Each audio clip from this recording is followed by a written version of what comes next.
Para complementar, alcanzamos a ver la circunferencia. ¿Sí? Recordemos que la ecuación de la circunferencia es x al cuadrado más y al cuadrado igual a r al cuadrado, pero que si la queremos parametrizar, imaginemos que la circunferencia se encuentra centrada en el origen y que esté bien graficada, y queremos decir cuál es la coordenada de este punto P, pero lo vamos a hacer de acuerdo al ángulo θ. Para eso, entonces, recordemos que en algún momento habíamos definido seno de θ y coseno de θ. Entonces, el seno de θ lo podemos utilizar acá porque se forma un triángulo rectángulo. Entonces, el seno de θ, si recuerdan bien, es el cateto opuesto sobre la hipotenusa. El coseno de θ es el cateto adyacente sobre la hipotenusa. Recordemos que el eje horizontal es X, el eje vertical es Y. Además, digamos que de aquí a aquí hay una distancia que se llama X, de aquí a aquí hay una distancia que se llama y que la circunferencia va a ser de radio 1. Si ocurre esto, entonces podemos decir que el cateto opuesto del ángulo θ es y la hipotenusa es 1. Por lo tanto, seno de θ es igual a y. Miremos ahora el coseno de θ. Veamos, el cateto adyacente es x, la hipotenusa es 1, por lo tanto coseno de θ es x. Si ahora queremos pensarlo en una circunferencia que no es de radio 1, sino que puede ser de radio r, entonces seno de θ va a ser igual a y, al cateto opuesto sobre la hipotenusa, que es r, y por el otro lado tendríamos que el coseno de θ va a ser igual al cateto adyacente, que es x sobre r. Despejemos los valores de y y x de lo que acabamos de escribir y tendríamos entonces que x es igual a r por coseno de θ y y es igual a r por seno de θ. Y esto sería la parametrización de la circunferencia.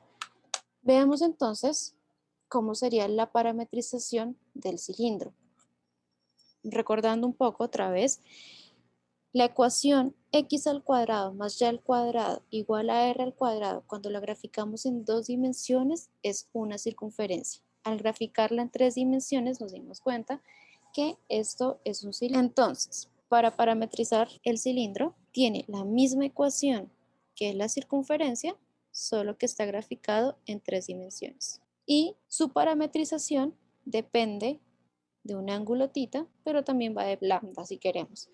Entonces, x, que depende de θ y de lambda, es igual a r coseno de θ, y, que depende de θ y de lambda, es igual a r seno de θ, y por último z, que depende de θ y de lambda, es igual a lambda. Esta sería la parametrización del cilindro. Veamos entonces esto cómo queda graficado en GeoGebra. En GeoGebra podemos hacerlo de dos maneras. La primera forma de hacerlo es utilizando superficie. Si ponemos superficie, coseno de u, que es la variable x, seno de u, que es la variable en y b, que vendría siendo z. Y superficie nos permite definir dos parámetros al mismo tiempo. Entonces, un parámetro es u, que lo definimos entre menos 5 y 5, y el otro parámetro es b, que lo definimos entre menos 5 y 5. Y nos genera entonces la gráfica que encontramos acá, que está graficado entre menos 5 y 5. Pero también podemos utilizarlo, la función que ofrece GeoGebra utilizando curva. En este caso escribimos coseno de b, seno de b y u, y tendríamos que definirle dentro de la ecuación cuál va a ser el parámetro. En este caso yo quiero que mi parámetro sea u. Entonces, si mi parámetro es u, yo defino fuera de mi curva, defino quién va a ser b. Y si defino fuera de mi variable, de mi función, defino que b es mi parámetro, tengo que decirle que este va a ser un deslizado. Y se genera entonces esta clase de figura. O sea, va a ser un cilindro, pero lo que hemos definido es que se va a desplazar, o sea, la figura que se está desplazando va a ser como una recta vertical. Si por el contrario yo no lo quiero definir de esta manera, sino lo quiero definir es coseno de b, seno de b, u, y mi parámetro va a ser b, que va entre menos 5 y 5, u lo tengo que definir afuera y me genera una circunferencia, que acá se ve, que sube y baja. Entonces la diferencia entre la forma en que yo defino mi parámetro va a definirme cómo se me va a llenar mi cilindro. Si lo quiero que se definirlo para que se llene con líneas rectas o como circunferencias que van cambiando de altura. Entonces, en GeoGebra, ¿cómo sería? La primera opción que tenemos en GeoGebra es utilizar la función superficie, ingresar la variable x, ingresar la variable y, z, y después definir cuáles van a ser mis parámetros. Siguiendo la notación que tenemos acá arriba, podemos decir que el parámetro va a ser θ y definir de dónde a dónde queremos que vaya. Por ejemplo, podemos decir que vaya de menos 2pi a 2pi.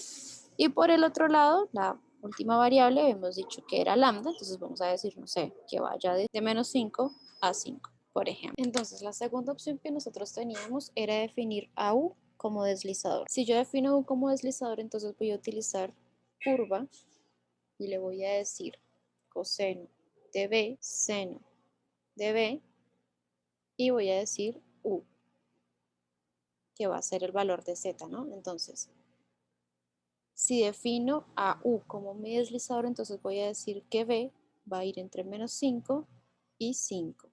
Y en este caso, cuando definimos a u, que va a ser el deslizador, pues recordemos que lo que hace es generarnos son circunferencias que cambian de altura. En cambio, si yo defino a b como deslizador, entonces voy a decir otra vez curva, voy a definir otra vez coseno de b, seno de b, u, y le voy a decir ahora que u es mi parámetro, que va a ir entre menos 5 y 5, y en este caso lo que se generan son rectas. Y con esto sería lo que tendríamos pendiente, lo que nos hacía falta ver con respecto a la parametrización y la forma en que se grafica el cilindro en GeoGebra.